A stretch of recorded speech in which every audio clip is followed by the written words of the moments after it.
সম্মানিত দর্শক এবং শ্রোতাবৃন্দ, আমি যশোরী আপনাদের সকলকে জানাই সালামুন আলাইকুম।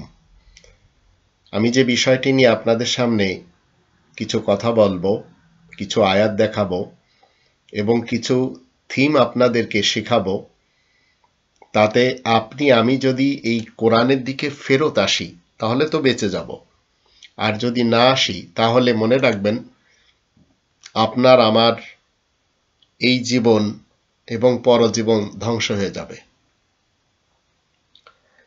আমাদের দেশে যে সমস্ত মৌলবী সমাজ এই কোরআনের সাথে তামাশা করে চলেছে এবং অনেকে ভিন দেশে বসে, আবার অনেকে ভিন দেশি, ঠিক রাজনীতির মাঠেও এক শ্রেণীর লোকেরা তারা তাদের গণতন্ত্র সেটিকে নিয়েও তামাশা করে। এই কোরআন কখনো গণতন্ত্র, রাজতন্ত্র, সমাজতন্ত্র, মোল্লাতন্ত্রকে পছন্দ করে না। কোরআন নিজেই রব্বানি তন্ত্র, নিজামে রব্বানি। এটি আপনার আমার জন্য সুইটেবল একটি সিস্টেম, যাকে কোরআনের ভাষায় বলা হয় ৩ নম্বর সূরা আল ইমরানের ১৯ নম্বর আয়াত মতে, ইন্না দীনা ইনদাল্লাহিল ইসলাম, নিশ্চয় আল্লাহ তাআলার নিকট গ্রহণযোগ্য জীবন ব্যবস্থার নাম হচ্ছে শান্তির জীবন ব্যবস্থা। দিন মানে ফয়সালা, জীবন ব্যবস্থা, ইসলাম মানে শান্তির। তো শান্তির জীবন বিধান এই কোরআন আকারে আল্লাহ আপনার এবং আমার চলার জন্য দিয়েছেন। এর মোকাবেলায় মানুষেরা তৈরি করে নিয়েছে তাদের নিজস্ব জীবন বিধান, যেটি নিয়ে আজ পৃথিবীতে আল্লাহ তাআলার শান্তির রাজ্যে তারা অশান্তিতে রয়েছে। আমাদের দেশ নিয়ে আমি কিছু কথা বলবো। কোরআন এবং কাবা মানলে প্রচলিত যে হাদিস এবং ফলসফা রয়েছে এবং বিভিন্ন সংবিধান মানুষের তৈরি করা রয়েছে, বিশেষ করে গণতন্ত্রের, রাজতন্ত্রের, সমাজতন্ত্রের এবং মোল্লাতন্ত্রের সংবিধান, এগুলি এবং এগুলির মান্যকারীদের দশা কি হবে এটি নিয়ে আপনাদেরকে জানতে হবে। মনে রাখবেন, এই কোরআন কখনো টুপি পরা, পাগড়ি পরা, জুব্বা পরা অথবা মুখ ঢাকা বোরকা পরার কথা বলে না। আর টুপি, দাড়ি, পাগড়ি, জুব্বা, মুখ ঢাকা বোরকা, এতে কখনো ঈমান তলাশ করলে চলবে না। যারা মনে করে এখানে ঈমান থাকে, তো ঈমান এসব জায়গাতে থাকে না, ঈমান থাকে আপনার হৃদয়ে। যারা লিবাসে ঈমান খোঁজে তারা মূলত ঈমান কি জিনিস জানে না। অবশ্য কোরআন আপনাকে আমাকে সতর ঢাকার কথা বলে। সতর ঢাকার লিবাস যেটা, সেটা অবশ্যই একজন মুসলিম মুমিনের পরিচয় সৌন্দর্য বর্ধন করে, তাতে কোনো সন্দেহ নেই। কোরআন বিরোধী মানুষের লেখা হাদিস বলেন, ফলসফা বলেন, সংবিধান বলেন, এগুলো যারা মেনে চলেছে তারা মনে রাখবেন রব্বানি বিধান না মানার কারণে তারা কোনো নবী এবং রাসূলদের মানে না। হাদিস এবং ফলসফা মেনে যদি আপনি মনে করেন নবী এবং রাসূলকে মানেন, তাহলে সেটি আপনার এবং আপনার যারা আকাবির আসলাফ রয়েছে তাদের ধারণা এবং খেয়াল মাত্র। তো রবের শান্তির রাজ্যে আমরা যারা মুমিন মুসলিম হওয়ার প্র্যাকটিস করে চলেছি, আমরা ওই সকল হাদিস এবং ফলসফা আর সংবিধানগুলিকে শয়তান এবং ইবলিসের পক্ষ থেকে আসা এটি মনে করি। কোরআন বিরোধী যত ফলসফা এবং হাদিস রয়েছে, মনে রাখবেন কোরআন বিরোধী হাদিস অস্বীকার করা মানে আপনি যখন কোরআন বিরোধী হাদিস এবং ফলসফা আর যত সংবিধান রয়েছে এগুলি অস্বীকার করবেন, এর মানে হচ্ছে আপনি ইবলিস এবং শয়তান মানুষদেরকে অস্বীকার করলেন। কারণ এগুলি সব তাদের পক্ষ থেকে তৈরি করা। এমনকি কোরআনের সাথে যারা তামাশা করেছে অতীতকাল থেকে, বর্তমানেও এবং ভবিষ্যতেও যারা করছে এবং করবে, এদের ক্যারিয়ারও পৃথিবীতে নষ্ট হয়ে যায়। এদেরকে একটি সময় আসে মানুষ চেনার পরেও এদেরকে ভুলে যায়। যেমন আমাদের দেশের আমি কিছু উদাহরণ দিলে আপনারা বুঝবেন। আমাদের একসময় রেলমন্ত্রী ছিলেন কুমিল্লার, তিনি বিবাহ করেছিলেন একজন, অনেকের কথা মতে প্রবাসীর স্ত্রী, অনেকের কথা মতে আবার যার সাথে বিয়ে করেছিলেন তার সাথে ওনার বয়স খাপ খায় না। এটি নিয়ে অনেক ট্রায়াল হয়েছে, অনেক লেখা হয়েছে, কথা হয়েছে, কত তামাশা হয়েছে। আজ কিন্তু সেটি মানুষ ভুলে গেছে। লতিফ সিদ্দিকীর নাম আমরা সবাই জানি, কাদের সিদ্দিকীর ভাই, হজ নিয়ে তামাশা করেছিলেন, আজ মানুষ তাকে ভুলেও গেছে। মুসলিম এবং মসজিদ নিয়ে তামাশা করেছিলেন সুরঞ্জিত সেন গুপ্ত বাবু, তিনিও চলে গেছেন। যারা ইসলামটাকে নিয়ে এবং মুসলিম শব্দ নিয়ে তামাশা করেছেন সেই যুগের পশ্চিম পাকিস্তান এবং পূর্ব পাকিস্তানে আর আজকের বাংলাদেশে, তো ইসলাম এবং মুসলিম এই শব্দ নিয়ে খুব বেশি তামাশা হয়েছে পূর্ব পাকিস্তান এবং পশ্চিম পাকিস্তানে। এমনকি এই পাকিস্তানের নামের সাথেও ইসলামী জমহুরিয়া পাকিস্তান লেখা হয়েছিল, যারা করেছে তারা কেউ বেঁচে নেই 1947 থেকে 1971। আবার আমাদের দেশে ইসলামী ব্যাংক, ইসলাম টিভি, দিগন্ত টিভি বা মুসলিম কমার্শিয়াল ব্যাংক, সেই যুগে পশ্চিম পাকিস্তানে আজকের পাকিস্তান, তো এরা যারা করেছে টেলিভিশনের নামে ইসলাম, ব্যাংকের নামে ইসলাম, এই যে সমস্ত কাজগুলি যারা করেছে এদের অনেকেই কিন্তু পৃথিবী থেকে ঝরে গেছে, এদের ক্যারিয়ারও নষ্ট হয়ে গেছে। তাসলিমা নাসরিনকে যদি আমরা দেখি, মুফতি আবদুল্লাহ আল মাসুদ সাহেবকে যদি আমরা দেখি, আসিফ মহিউদ্দিনকে যদি দেখি, লোপা রহমানকে দেখি, মুফাসসাল ইসলামকে যদি দেখি, হুমায়ুন আজাদকে যদি দেখি, এদেরও ইতিহাস এই কোরআনের দৃষ্টিতে আমি একটি আয়াত দেখাবো, তখন বুঝবেন যে এরা সবাই আল্লাহ এবং আল্লাহ তাআলার রাসূলের যে এই সংবিধান, এর সাথে তামাশা করার কারণে এরা দেশ থেকে বিতাড়িত হয়েছে, আবার অনেকে চলেও গেছে।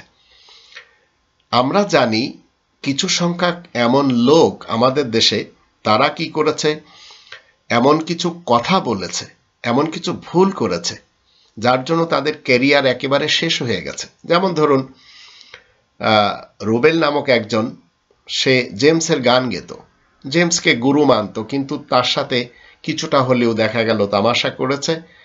তো গুরু ভক্তি যেটা, গুরু দক্ষিণা যেটা, এটা তার মাথায় আসেনি, অহংকার করার কারণে সে আজ সমাজের চোখে নেই। আবার ইমরানিজ সরকার একসময় গণজাগরণ মঞ্চে গলা ফাটাতো, রেলমন্ত্রীর মন্ত্রীর মেয়ে বিয়ে করার কারণে আপনার সেখানে অনেক তামাশা করলো, আবার তালাক দেওয়া হলো, আবার আমেরিকায় যে সেখানে দাঁড়াতে পারল না। তো এগুলি তার অহংকারের কারণে তারও কেরিয়ার শেষ। আমাদের যশোরের আকবর হাত পাখার বাতাসে একটি গান গেল হানিফ সংকেতের মাধ্যম দিয়ে, পূর্ণিমাকে আনা হলো, আবার সেখানে রটানো হলো যে সে পূর্ণিমাকে বিয়ে করতে চেয়েছে। পূর্ণিমা যখন এটি শোনে তাতে অবশ্যই তার ভাল লাগবে না, তো দেখা গেল সে আকবরের কেরিয়ার শেষ, দুনিয়া থেকে আকবর চলেও গেছে। ভিপি নূরের ব্যাপারে আমরা সবাই জানি, সাফাদির সাথে দেখা করার কারণে, ইসরায়েলের একজন চর, তাতে তার যে অধ্যত্ত এবং অহংকার, এর কারণে তারও কেরিয়ার শেষ। এইভাবে একে একে যদি আমি গণনা করাই, অনেক আপনারা খুঁজে পাবেন যে এরা এই পৃথিবীতে কিছুটা ভুল করার কারণে, আবার কিছুটা অহংকার করার কারণে, আবার রব্বানি বিধানের সাথে পাঙ্গা নেওয়ার কারণে এদের কি হয়েছে, অনেকের ক্যারিয়ার ধ্বংস হয়ে গেছে, অনেকের জীবন শেষ হয়ে গেছে। তো ছোট ছোট ভুল আমাদের দেশে অনেকেই করেছে, বড় বড় ভুলও করেছে। মৌলবী সমাজের ভিতরে যদি আমরা দেখি, তো মৌলবী সমাজ এই মুহূর্তে জাতিকে কোথায় নিয়ে যাচ্ছে, ঠিক স্পেন যেভাবে ধ্বংস হয়ে গেছিল সামান্য কজন মৌলবীদের কারণে সেই মৌলবীদের যে চরিত্র ছিল আর সেই চরিত্রগুলো আমাদের দেশে প্লে করে চলেছে, কেউ ভিন দেশে বসে, কেউ নিজ দেশে বসে। মনে রাখবেন, আমি নিজেও জার্মানিতে থাকি, কাজ করে খাই, ডিএইচএল এ চাকরি করি এবং বার্গার কিং এ ওভারটাইম করি। তো ভিন দেশে কেউ মাদানি হিসেবে বসে আছে, ভিন দেশে কেউ আজহারি হিসেবে বসে আছে, ভিন দেশে কেউ রাহুল নামক রয়েছে, ভিন দেশে কেউ কাজী ইব্রাহিম হয়ে বসে আছে, আরো অনেকে অনেক জায়গাতে বসে আছে। এরা সবাই আর নিজ দেশে যারা রয়েছে এরা একে অপরের সাথে কাদা ছোড়াছড়ি খুব করছে। তো আমি যশোরী কোরআন নিয়ে আপনাদের সকলকে বলতে চাই, প্রথমে আমরা একটু দেখব 5 নম্বর সূরা আল মাইদার 33 নম্বর আয়াতে আল্লাহ কি বলছেন। আল্লাহ বলছেন, ইন্নামা জাযাউল্লাযীনা ইউহারিবুনা আল্লাহ ওয়া রাসূলাহু ওয়া ইয়াসআউনা ফিল আরদি ফাসাদান আন ইউকাত্তালু আও ইউসাল্লাবু আও তুকাত্তা আইদিহিম ওয়া আরজুলুহুম মিন খিলাফ আও ইউনফাউ মিনাল আরদ যালিকা লাহুম খিজিয়ুন ফিদ দুনিয়া ওয়া লাহুম ফিল আখিরাতি আযাবুন আযীম। যারা আল্লাহ এবং আল্লাহ তাআলার বার্তাবাহক রাসূলের এই যে আইন, এই যে আইনের গ্রন্থ, এই যে রব্বানি বিধান, এই যে নিজামে রব্বানি, এর সাথে যুদ্ধ করবে আর দুনিয়ার জীবনে তারা প্রতিষ্ঠিত করার লক্ষ্যে কাজ করে যাচ্ছে গণতন্ত্রের, রাজতন্ত্রের, সমাজতন্ত্রের, মূল্যতন্ত্রের। তো আল্লাহ বলছেন, যারা রব্বানি আইনের সাথে যুদ্ধ করবে আর দুনিয়ার বুকে অশান্তি সৃষ্টির অপচেষ্টায় মেতে উঠবে, তাদের শাস্তি কি? তাদের শাস্তি হলো তাদেরকে হত্যা করা হয়, কিংবা শুলে চড়ানো হয়, অথবা তাদের একখানা হাত ও একখানা পা বিপরীতভাবে কেটে ফেলা হয়, এটি বেড়ি পরানোর মাধ্যম দিয়েও বা জেলের গ্রিলের ভিতরে রেখেও, কিংবা বহিষ্কার করে দেওয়া হয় আপন দেশ থেকে। তাসরিমা নাসরিন সহ যারা আছে, আল্লাহ বলেন এসব তো হচ্ছে দুনিয়ার বুকে তাদের অপমান, আর আখেরাতে তাদের জন্য থাকবে ভয়ানক আযাব। এখন যারা কোরআনের আইনের সাথে তামাশা করে চলেছে বা তামাশা করেছে, এবং যারা ফলসফা মেনে চলে, এবং যারা এই ফলসফা আর হাদিস ইস্টাবলিশ করার ক্ষেত্রে বিভিন্ন রুট তৈরি করে নিয়ে, বিভিন্ন স্টেশন তৈরি করে নিয়ে, বিভিন্ন কি বলে মতবাদ তৈরি করে নিয়ে তার উপর ইস্টাবলিশ হওয়ার লক্ষ্যে কাজ করে চলেছে, যেমন ধরুন হিজবুত তাওহীদের বায়াজিদ খান পন্নী বা আজকে হুসাইন মোহাম্মদ সেলিম নিজেকে জামানার ইমাম হওয়ার দাবি করেছে, অথচ কোরআনের 2 নম্বর সূরা আল বাকারার 124 নম্বর আয়াতে সর্বযুগের সর্বসময়ের জামানার ইমাম হলেন আল্লাহ তাআলার পক্ষ থেকে ইন্নী জাইলুকা লিন্নাসি ইমামা ইব্রাহিম রাসূল, যাকে আল্লাহ তাআলা সর্বজামানার ইমাম তৈরি করেছেন। এখন তো আর ইমামের প্রয়োজন পড়ে না। আবার 2 নম্বর সূরা আল বাকারার 125 নম্বর আয়াতে এর ভিতরে আল্লাহ বলেন, ওয়াত্তাখিযু মিন মাকামি ইব্রাহিমা মুসাল্লা, ইব্রাহিমের দাঁড়ানোর স্থান থেকে কায়েমকৃত নামাজ তোমরা নিয়ে নাও। তো এদের কাছে রয়েছে যেমন মিলিট্যান্ট নামাজ, তদ্রূপ হানাফি, শাফি, মালিকি, হাম্বলি, মাতুরিদি, এমনকি আমাদের দেশে বনশ্রী থেকে আক্কাজ বিন আব্দুর রশিদ হুজুর, তিনি আক্কাজি নামাজ প্রতিষ্ঠা করেছেন। অথচ মসজিদুল হারামে অলরেডি একটি সিস্টেমের নামাজ কায়েম রয়েছে, সেটি এরা মানতে রাজি না। আর আহলে কোরআন নামক কিছু কোরআনিস্ট এই কোরআনের শত্রু হিসেবে দাঁড় হয়েছে, তারা রব্বানি বিধান মানার স্লোগান দিয়ে যাচ্ছে, কিন্তু মসজিদুল হারামকে তারা অবজ্ঞা করে 19 জন নবীদের যে চরিত্র আর 5 জন রাসূলদের যে চরিত্র, সেগুলি থেকে দূরে থেকে কি করছে? ঢিল মারছে। তো এখন এই সকল লোকেরা কোরআনের ধারে কাছেও আসতে রাজি না, কিন্তু কোরআন কোরআন অনেকেই বলছে। তো কোরআন কোরআন বললে তো কোনো লাভ নেই যদি আপনি কোরআনের উপরে আমল না করেন, আর আমল যদি আপনি না করতে পারেন তাহলে তো লাভ নেই। তো আপনাকে আমাকে এখন এই শতাব্দী হচ্ছে কোরআনের জয়ের শতাব্দী, আপনাকে এই কোরআন যথেষ্ট মানতে হবে। আর এটি 29 নম্বর সূরা আল আনকাবুতের 51 নম্বর আয়াত থেকে মুহাম্মাদুর রাসূলুল্লাহ আমাদেরকে কি শিক্ষা দেন?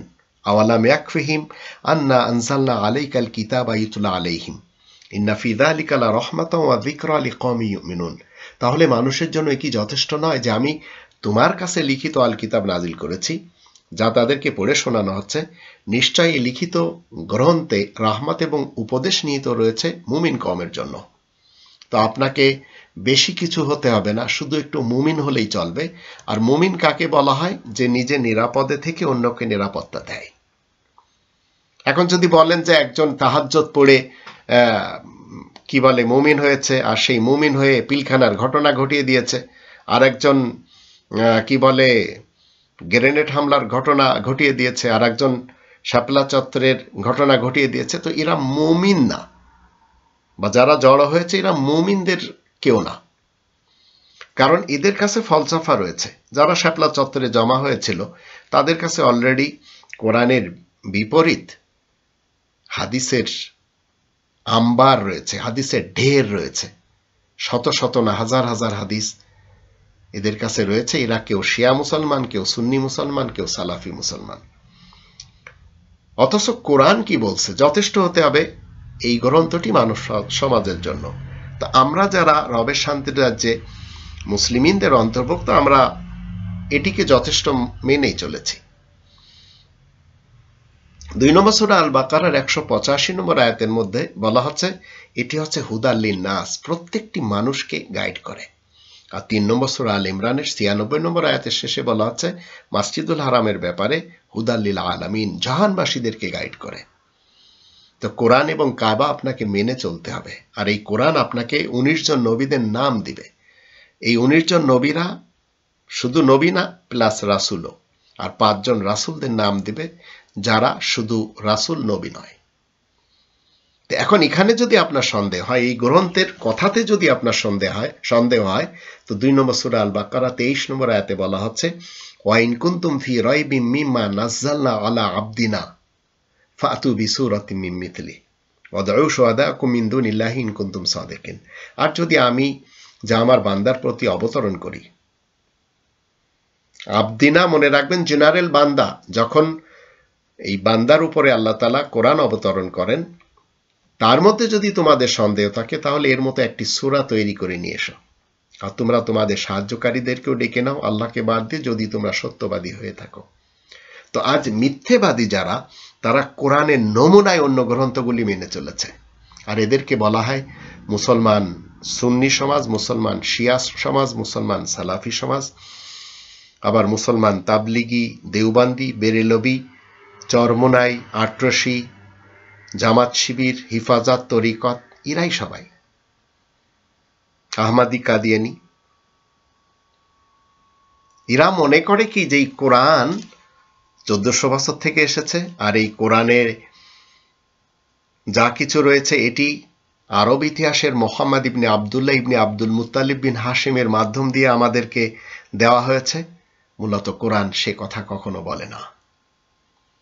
কোরআন আপনাকে আমাকে কি বলছে? আমরা যদি এই কোরআনের 46 নম্বর সূরা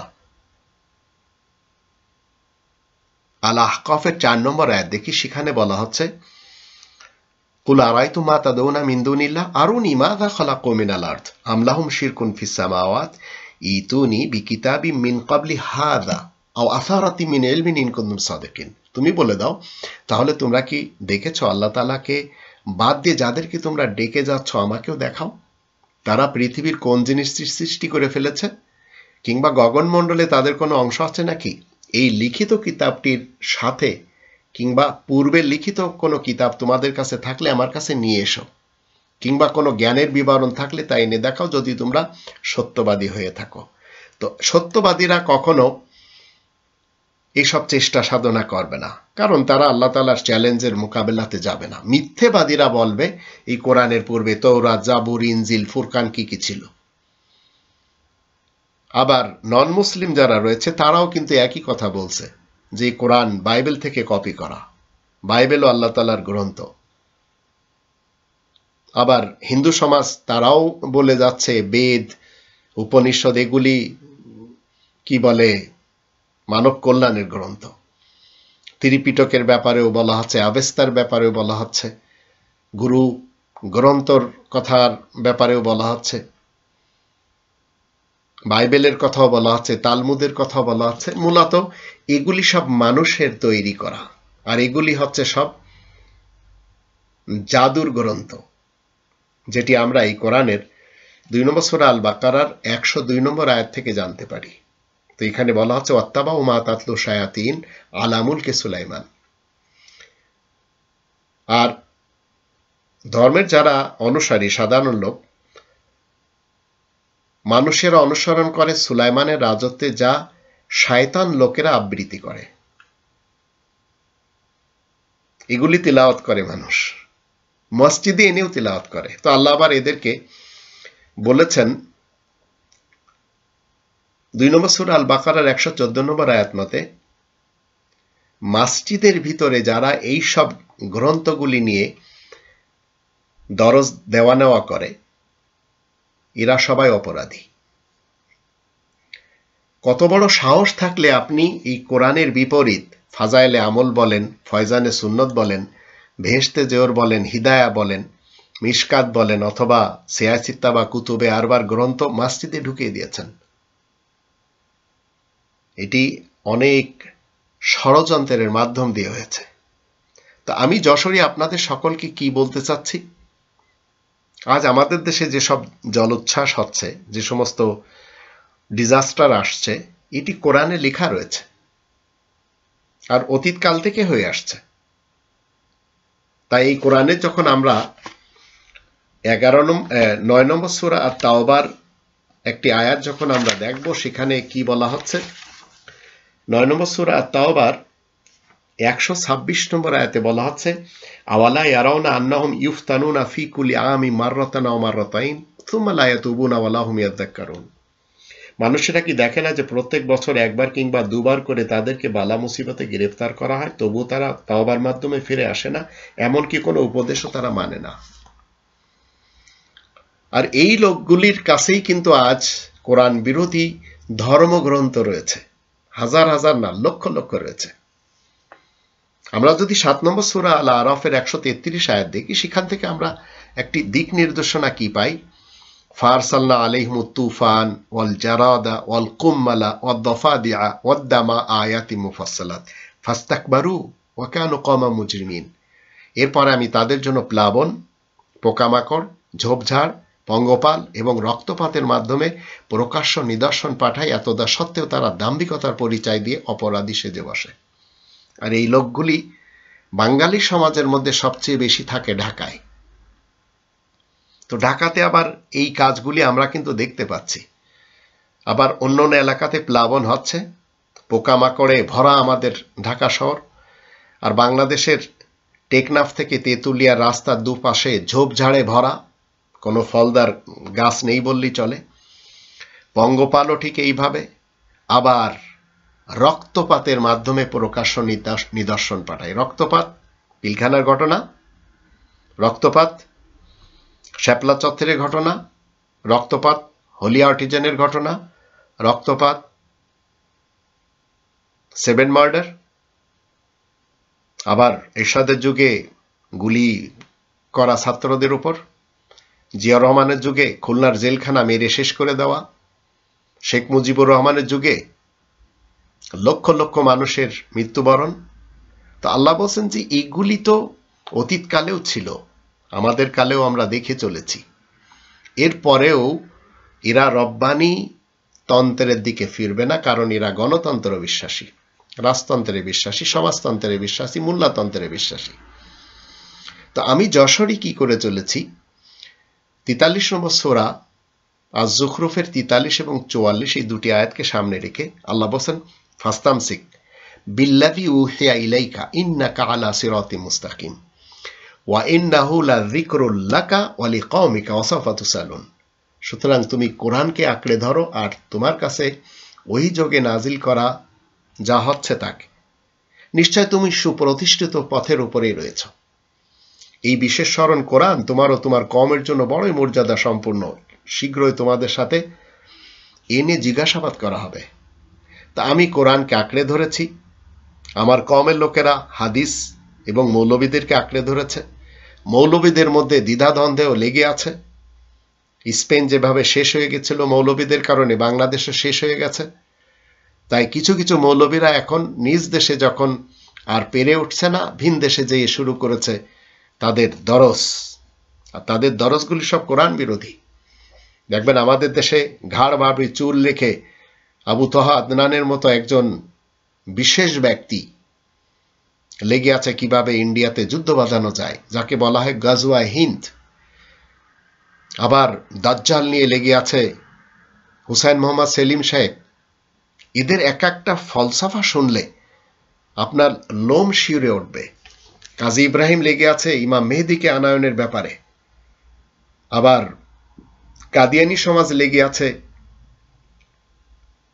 ঈসাকে শ্রীনগর কাশ্মীরে দাফন করে গোলাম আহমদ কাদিয়ানীকে ইস্টাবলিশ করার ক্ষেত্রে। তো এগুলি সবাই এরা করছে। আহসান আল হাদিসে এর কোনো ধরনের ইশারাও নেই যে ঈসা পুনরায় আসবেন, ইমাম মেহেদি আসবে, দাজ্জাল আসবে, গজওয়া হিন্দ হবে।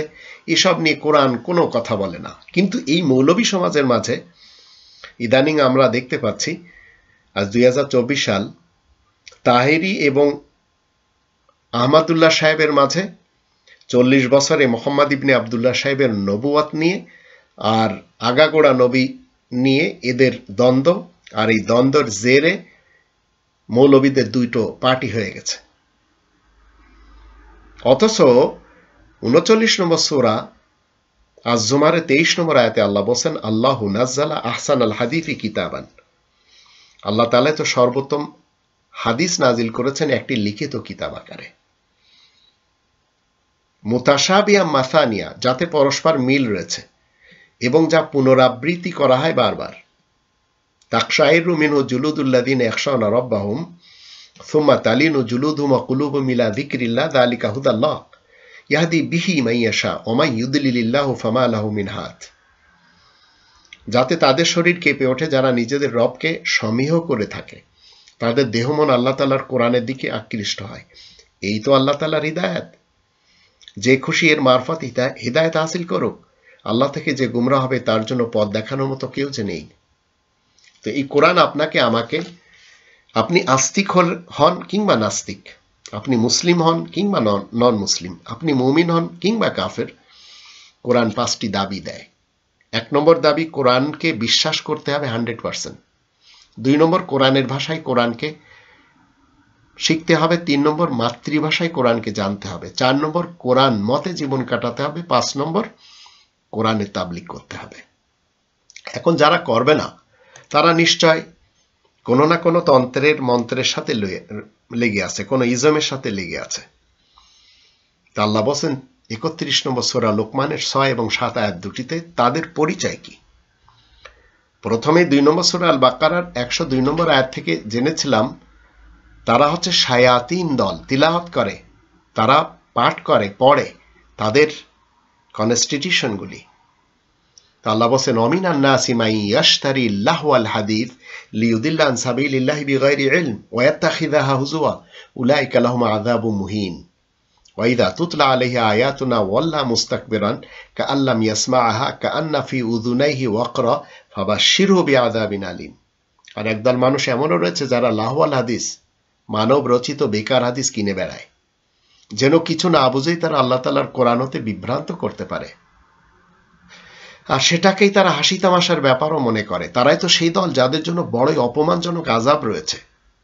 আর যখন তাকে আমার আয়াতসমূহ পড়ে শোনানো হয় তখন সে গর্বের সাথে পিঠ ফিরে চলে যায়, যেন সে কিছুই শুনতে পায়নি, যেন তার দুটো কানই বধির হয়ে আছে। সুতরাং তাকে কঠোর যন্ত্রণাদায়ক আযাবের সুখবরটা পৌঁছে দাও। এই লোকগুলি আর একটি কি কাজ করে, আসুন আমরা একটু 10 নম্বর সূরা ইউনুসের যখন আমরা 15 নম্বর আয়াত দেখব, সেখান থেকে আমরা খুঁজে পাব এরা আর একটি কাজ করে। শুধু হাদিসের বেচাকেনা করে না, শুধু কোরআন বিরোধী গ্রন্থের এরা বেচাকেনা করে না। এখানে বলা হচ্ছে ওয়াইদা তুতলা আলাইহিম আয়াতুনা বাইয়িনাতিন ক্বালা আল্লাযীনা লা ইয়ারজুনা লিকানা ইতি বিকুরআনিন গায়রি হাযা আও বাদদিলহু কুল মা ইয়াকুনু লি আন উবাদদিলাহু মিন তিলকাই নাফসি ইন আত্তাবিউ ইল্লা মা ইউহা ইলাইয়া ওয়া মা আনা ইউহা ইলাইয়া ইন্নী আখাফু ইন আসাইতু রাব্বি আযাবা ইয়াউমিন আযীম। মানুষকে যখন আমার বয়ানের আয়াতসমূহ পড়ে শোনানো হয়, যারা আমার সাথে সাক্ষাতের আশা রাখে না তারাই তখন বলে, হয় তুমি এই কোরআন বাদে আরেকখানা নিয়ে এসো, নইলে এটাকে রদবদল করে দাও। তুমি ঘোষণা করে দাও আমার সে ক্ষমতা নেই যে নিজের ইচ্ছা মোতাবেক এতে কোনো রদবদল করব, আমি তো সেই হুকুমের তাবেদারি করে থাকি যা আমার কাছে অভিযোগে আসে। আমি তো ভয় পাচ্ছি সেই বিরাট দিনের আযাব সম্পর্কে যদি আমি আমার রবের অবাধ্য হই। তো এই কোরআনের 8 নম্বর সূরা আল আনফালের 41 নম্বর আয়াতে সেখানে কি বলা হচ্ছে, লাভের অংশ নিয়ে কিছু কথা আছে। সেই অংশ নিয়ে এই শায়াতিন উলামাদের দ্বন্দ্ব রয়েছে। আসুন আমরা একটু জেনে নিই। এখানে বলা হচ্ছে ওয়ালামু আন্নামা গনিমতুম মিন শাইইন ফাআন্না লিল্লাহি খুমুসাহু ওয়ালির-রাসূল ওয়ালিযিল কুরবা ওয়াল ইয়াতামা ওয়াল মাসাকিনি ওয়াবনিস সাবিল ইন কুনতুম আমানতুম বিল্লাহ ওয়া মা আনজালনা আলা আবদিনা ইয়াওমাল ফুরকান ইয়াওমাল তাকাল জামান ওয়াল্লাহু আলা কুল্লি শাইইন কাদির। এবং তোমরা সবাই জেনে রাখবে যে কোনো কিছু থেকে লাভ মানে গনিমত হিসেবে, গনিমত মানে লাভ, লাভ হিসেবে তোমরা যা পাবে তা থেকে 5 ভাগের 1 ভাগ খুমুস আল্লাহ তাআলার ও আল্লাহ তাআলার বিশেষ বার্তাবাহক রাসূলের জন্য, তার ঘনিষ্ঠতর আত্মীয়দের জন্য, এতিম অনাথদের ও কোরআনের কাজে যারা ব্যস্ত তাদের জন্য, যদি তোমরা আল্লাহ তাআলার প্রতি আস্থাবান হয়ে থাকো। আর আমি আমার বান্দার কাছে যা কিছু পার্থক্যের মানে ফুরকানের দিনে দিয়ে থাকি, যেদিন দুটি জিনিস যাকাত ও সাদাকা একত্রে মিলিত হয়, আসলে আল্লাহ তাআলা এই সকল বিষয়ের উপর কুদরত পূর্ণ ক্ষমতা রাখেন। এই লাহওয়াল হাদিস আপনাকে 100 টাকা লাভের থেকে 20 টাকা দিতে দিবে না। তো পৃথিবীতে ইহুদিরাও 10% দেয়, কাদিয়ানিরাও ঠিক এই রকম দেয়, আবার শিখ সম্প্রদায় তারাও দেয়, মুসলমান শিয়া যারা সাইয়্যিদ তারা আবার দেয়ও না নেয়ও না, কেউ কেউ হয়তো দেয়, কিন্তু সুন্নি এবং সালাফি সমাজ এরা দিলে 2.5% দেয়। তো এই জিনিসগুলিকে বলা হয় ট্যাক্স। কোরআনের দৃষ্টিতে বলা হচ্ছে খুমুস। খুমুস যে কোনো লাভ থেকে আপনার হাতে 100 টাকা আসলে 100 টাকাতে আপনাকে 20 টাকা দিতে হবে। যে কোনো লাভ থেকে আপনার কাছে 100টি কোনো কিছু আসলে তার থেকে 20টি দিয়ে দিতে হবে। ঠিক 100 ঘন্টা আপনি যদি জীবিত থাকেন 20 ঘন্টা দিয়ে দিতে হবে। তো 24 ঘন্টার হিসাব যখন আপনি করবেন তো সময়ের খুমুস পাবেন 4 ঘন্টা 48 মিনিট। যখন আপনি কোরআনের সাথে দিবেন তখন মনে রাখবেন আপনি অন্তত অশিক্ষিত মূর্খদের অন্তর্ভুক্ত থাকবেন না। যেমন কি আমরা হীরা গুহাতে একজনের ব্যাপারে জানি, আরব ইতিহাসের বিশেষ ব্যক্তিটি বলেছিল, মা আনা বিকারি, আমি পড়ালেখা জানি না। তো 40 বছরে নবী হওয়া আর আগাগোড়া নবী হওয়া, এটি আহমদুল্লাহ সাহেবের ডেলিভারি আর তাহেরি সাহেবের ডেলিভারি। আর এই টাইপের মৌলবী সমাজ অথবা পলিটিশিয়ান যারা আমাদের দেশে রয়েছে, এদের পিছনে যদি আপনি যান তো শেষ হয়ে যাবেন। আপনার সাথে আল্লাহ তাআলা সাক্ষাৎ হবে না, বরঞ্চ কোরআনের 20 নম্বর সূরা তহা এর 124, 125, 126 এই 3টি আয়াতের দৃষ্টিতে পরকালে আপনাকে অন্ধ হয়ে উঠতে হবে এবং জগতে আপনাকে গরিব থাকতে হবে। আর আল্লাহকে যখন আপনি বলবেন ক্বালা রব্বি লিমা হাশারতানি আমা ওয়া কাদ কুনতু বাসীরা, হে আল্লাহ আমাকে কেন আপনি অন্ধ করে উত্থিত করলেন, আমি তো জগতে দেখতাম। তখন আল্লাহ বলবেন ক্বালা কাযালিকা আতাতকা আয়াতুনা ফানাসিতাহা ওয়া কাযালিকা আল-ইয়াওমা তুনসা, তোমার কাছে আমার আয়াত এসেছিল, তুমি ভুলে বসেছিলে, তো আজ তোমাকে ভুলে যাওয়া হচ্ছে। আর যখন আমরা এই কোরআনের 17 নম্বর সূরা বানী ইসরাইলের বিশেষ একটি আয়াতে দেখেন কি লেখা, সেটি স্মরণে রাখুন, কোনো সমস্যা হবে না কখনো। সেখানে বলা হচ্ছে, মানে দুটি আয়াত আমরা একটু দেখে নিই। 70 এবং 71 আয়াত দুটি থেকে আমরা জানবো। এখানে বলা হচ্ছে ইয়াওমা নাদউ কুল্লা উনাসিম বিইমামিহিম ফামান উতিয়া কিতাবাহু বিয়ামিনি ফাউলাইকা ইয়াকরাউনা কিতাবাহুম ওয়া লা ইযলামুনা ফাতিলা। 72 বলা হচ্ছে ওমান কানা ফি হাযিহি আমা ফাহুয়া ফিল আখিরাতি আমা ওয়া আদাল্লু সাবিলা। যেদিন আমি মানব সমাজের প্রত্যেককে তাদের ইমাম তথা নেতা সহ ডাকবো, তখন যার ডান হাতে তার রেকর্ড দান করা হবে তারা নিজেদের সেই রেকর্ড পড়ে দেখবে, আর তাদের সাথে একটি সুতা পরিমাণও জুলুম করা হবে না। আজ হুসাইন মোহাম্মদ সেলিমকে যারা ইমাম মেনে চলেছেন, আপনারা সবাই তার সাথে উঠবে না, সে উঠবে বায়াজিদ খান পন্নীর সাথে। আর বায়াজিদ খান পন্নী সাহেবের ইমাম তিনি হলেন আল্লামা ইনায়েতুল্লাহ খান আল মাশরিকি, তার সাথে উঠবে। যারা আপনারা গণতন্ত্রের বিএনপি মার্কা মুসলমান রয়েছেন, আপনাদেরকে জিয়াউর রহমান সাহেবের সাথে উঠতে হবে। আর যারা আপনার গণতন্ত্রের বিএএল মার্কা মুসলমান রয়েছেন, তারা শেখ মুজিবুর রহমানের সাথে উঠবেন। কোরআনের ফয়সালা you can not be change. এরপরেও যদি আপনারা মনে করেন যে অমুক হুজুর, তমুক হুজুর, অমুক পীর, অমুক পলিটিশিয়ান, তমুক পলিটিশিয়ানের পিছনে গেলে পরকালে এদের সাথে উঠলে তো খারাপ নেই, কিন্তু কি খারাপই আছে সেটি আসুন আমরা একটু এর পরের আয়াতে বলা হচ্ছে, আর যে ব্যক্তি জগতে কোরআনের বেলা অন্ধ থাকবে, আখেরাতেও সে অন্ধই হবে আর সরল পথ থেকে অনেক বেশি বিভ্রান্ত হয়ে থাকবে। তো আপনি যাকে নেতা নির্বাচন করেছেন, ধর্মের দিক থেকে যে বলছে মা আনা বিকারি, আমি পড়ালেখা জানি না, তার সাথে আপনাকে উঠতে হবে। ঠিক একই কায়দায় যেসব পলিটিশিয়ান এবং ধর্মজীবী আগুনখোর বক্তা হুজুর রয়েছে, যারা কোরআন সম্পর্কে কোনো জ্ঞানই রাখে না, এদের পিছনে চলেছেন, এদের সাথে উঠবেন। কিন্তু উঠার পরে কিয়ামতের মাঠে যে ঘটনাগুলি ঘটবে এবং কোরআনের বিশেষ রাসূল যে নালিশটি আল্লাহ তাআলার কাছে করবেন, আসুন সেটিও একটু জেনে নিই। 25 নম্বর সূরা আল ফুরকানের সত্য এবং মিথ্যার মাঝে যে পার্থক্যকারী মানদণ্ড আল ফুরকান কি বলছে, 26 থেকে 30 আয়াতগুলি আমরা একটু দেখে নেব। সেখানে বলা হচ্ছে, আল মুলকু ইয়াউমাইদিনিল হাক্কু লির-রহমান ওয়া কানা ইয়াওমান আলাল কাফিরিনা আসীরা। সেদিনকার আধিপত্য সত্যই রহমানের জন্য, আর আয়াত গোপনকারী কাফেরদের জন্য সেই দিনটি বড়ই দুর্বিষহ কঠিন হয়ে পড়বে। ওয়ায়ামা ইয়াউদ্দু যালিমু আলা ইয়াদাইহি ইয়াকুলু ইয়া লাইতানি ইত্তাখাযতু মার রাসূলি সাবিলা। আর সেদিন অত্যাচারী অপরাধী জালিম লোক নিজের হাত দুখানা কামড়াতে থাকবে আর বলবে, হায় পোড়া কপাল, আমি যদি বিশেষ বার্তাবাহক রাসূলের সাথে চলতে পারতাম। 28 নম্বর আয়াতে কি বলা আছে, ইয়া ওয়াইলাতা লাইতানি লাম আত্তাখিজ ফুলানান খলিলা, হায় পোড়া কপাল আমার, যদি অমুক লোককে বন্ধু হিসেবে গ্রহণ নাই করতাম। এই অমুক লোকটিকে গণতন্ত্রের, রাজতন্ত্রের, সমাজতন্ত্রের এবং মূল্যতন্ত্রের ধারক বাহক,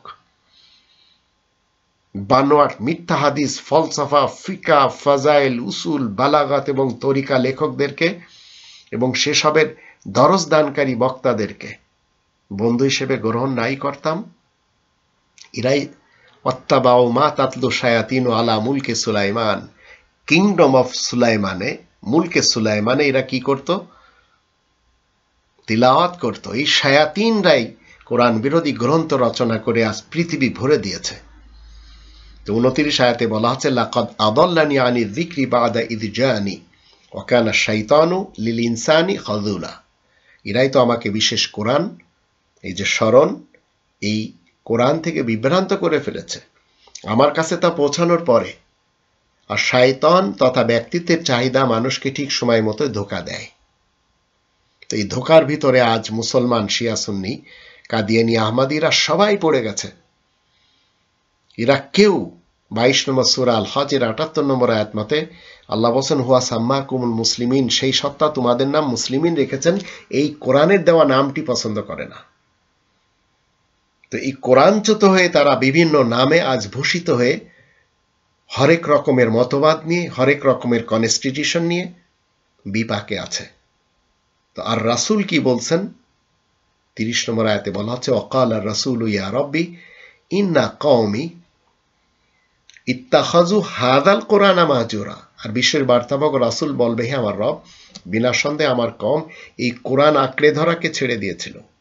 তো এই কোরআন আঁকড়ে ধরাকে আপনি ছেড়ে দিয়ে যেখানে যাচ্ছেন যান, কোনো সমস্যা নেই, কিন্তু মনে রাখবেন পরকালে যেন আপনাকে অন্ধ হয়ে না উঠতে হয়। আর পরকালে যদি অন্ধ হয়ে না উঠতে চান, তাহলে কোরআনকে আপনি কি করবেন, নবী ইব্রাহিম রাসূলকে আপনি কি করবেন,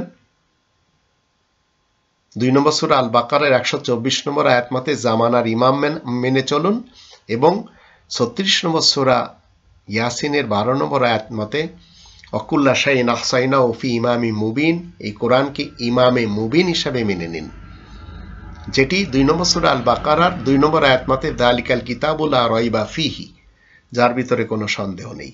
তো এই সন্দেহ মুক্ত গ্রন্থটি নিয়ে যখন আপনি আমি একে ইমাম হিসেবে, কনস্টিটিউশন হিসেবে মেনে চলব, পথভ্রষ্ট হওয়ার তো প্রশ্নই জাগে না। আদার দেন আপনি পথভ্রষ্টদের একজন, কারণ আপনার কাছে যে কনস্টিটিউশন এবং যে হাদিস, ফিকা, উসুল, ইজমা, কিয়াস, বালাগা, ফলসাফা, সিরাত, ইতিহাস, তারিখ, শানে নুজুল, তাফসির, এগুলো যা রয়েছে এগুলি সব হচ্ছে সন্দেহযুক্ত। তো সন্দেহযুক্ত গ্রন্থকে আর সেসবের দরজদানকারীদের পিছনে যদি আপনি যান, তো সন্দেহ মুক্ত গ্রন্থ আপনার জীবন থেকে ছুটে যাবে, আপনার ক্যারিয়ার এই পৃথিবীতেও নষ্ট হয়ে যাবে, পরকালেও আপনি ধ্বংস ডেকে আনছেন নিজের জন্য। চিন্তা করে দেখুন কি করবেন।